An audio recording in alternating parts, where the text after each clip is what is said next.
शाळेचे नाव डॉक्टर श्रीधर रघुनाथ लेले हायस्कूल मुंबई. माझे नाव सुमित सूर्यकांत सावंत व माझ्या मित्राचे नाव ओम चंद्रकांत पारेकर. आमच्या प्रोजेक्टचे नाव ग्रीन एनर्जी सोर्स. हा प्रोजेक्ट आम्ही आपल्या देशाचे पंतप्रधान श्री नरेंद्र मोदी यांच्या अभियानातून केला आहे. त्यांचे अभियान विकसित भारत 2047 पर्यंतचे अभियान करण्याचे त्यांचे नियोजन होते. त्यात आम्ही सहभाग घेऊन हा प्रोजेक्ट बनवला आहे.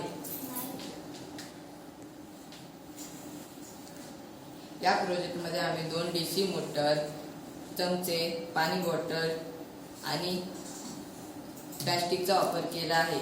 या प्रोजेक्टमुळे आपल्याला वीज निर्मिती करू शकतो. हा प्रोजेक्ट आता कसा चालतो तो आम्ही तुम्हाला दाखवतो.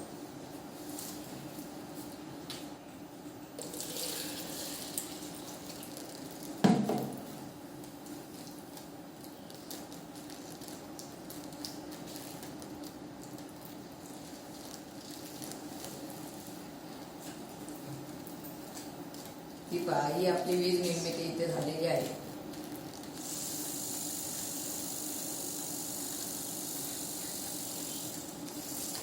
आपण आपल्या देशात खूप साऱ्या ठिकाणी लावले तर आपल्या देशात वीज निर्मिती खूप सारी होईल.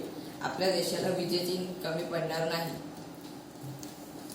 हा प्रोजेक्ट एकदम स्वस्त पैशात झालेला आहे आणि जर आपण कोळशापासून वीज निर्मिती करायची ठरवली तर त्याला खूप पैसे, हवा प्रदूषण, भू प्रदूषण या साऱ्या गोष्टी होतात आणि याच्यामुळे आपल्याला कोणत्याही प्रकारचं प्रदूषण, पैसे किंवा जास्त प्रमाणात गोष्टी लागत नाही. या प्रोजेक्टमध्ये आपल्याला कुठेही आपण पावसाच्या पाण्याने सुद्धा हा प्रोजेक्ट करू शकतो. शेती, माशांच्या प्रकल्पात, चिंगळांच्या प्रकल्पात आपण ह्या साऱ्या गोष्टी लावू शकतो.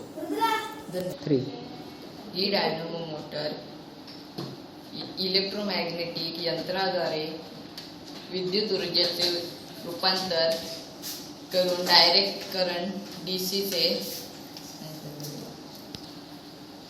डायनॅमो इलेक्ट्रोमॅग्नेटिक यंत्राद्वारे ऊर्जेचे विद्युत ऊर्जेमध्ये रूपांतर करून डायरेक्ट डीसी वीज निर्माण करते. ते चुंबक क्षेत्राच्या वायरच्या कॉईल फिरवून करते, ज्यामुळे कॉईलमध्ये विद्युत प्रवाह निर्माण होतो.